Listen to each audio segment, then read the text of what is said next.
rules changed this year for the Bowhunter class. I'll get into what those changes are and typical stabilizer setups. If you're a bow hunter and you really enjoy target shooting, the new Modern Bowhunter class is the place to be. Later on, I'll cover my stabilizer setup for a below average shooter that's just trying to scrape by in this Bowhunter class. As always, this isn't expert advice. This is just from an average shooter slash bow hunter that is starting to really love target shooting. If you're anything like me, I don't like to tinker too much.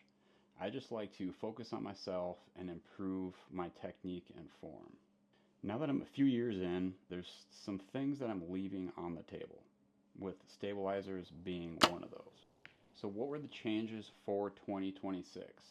The NFAA adopted the Modern Bowhunter class. This is a class that already was kind of around in my area, but I know a lot of the country didn't have these rules. So basically the changes are adapted to be more modern equipment, movable sights and longer stabilizers being the biggest two. Slider sight is allowed in the class, but no magnification or lenses. And then on the stabilizers, they can't exceed 18 inches.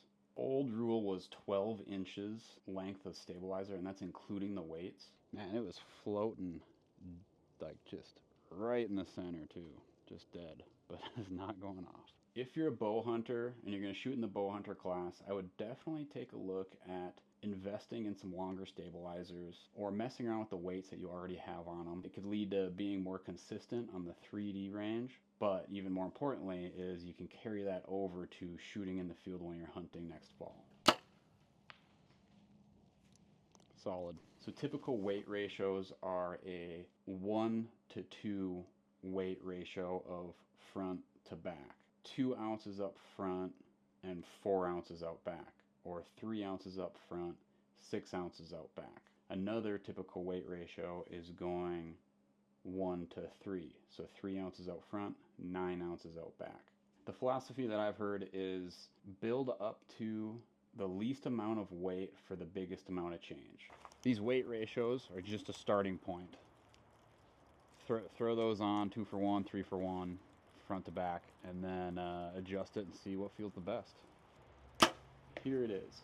The stabilizer setup for a below average bow hunter competing in the Bowhunter class this year. You've been waiting for this the whole video. So we're rocking 15-inch stabilizer out front. 18 inches is the max, so that allows for this 10-degree down tube quick disconnect, and that also allows for extra weights. Right now I'm rocking 3 ounces out front. I also moved this stabilizer from the middle hole right here down to the bottom. I noticed a difference in how it holds. It does get about 4 inches extra out. And then with that, I also took off my go sticks to just take some weight off of the bow that isn't holding it steady out here. I stripped any extra weight off the riser that didn't have to be there for the target season. Switching over to my back bar, I did a 12-inch stabilizer out back with it at 7 degrees. Right now I just have it at flat. I don't have it down at all. It's something I'll mess with. And I'm rocking 6 ounces out front. Soon I will switch it up and I will be going with 4 ounces out front and 8 ounces out back. And I am shooting the podium stabilizers.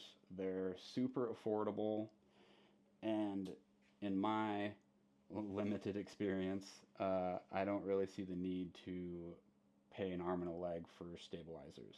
I think at my level, stabilizer is a stabilizer as long as it's decent construction, which they seem to be great and they look good.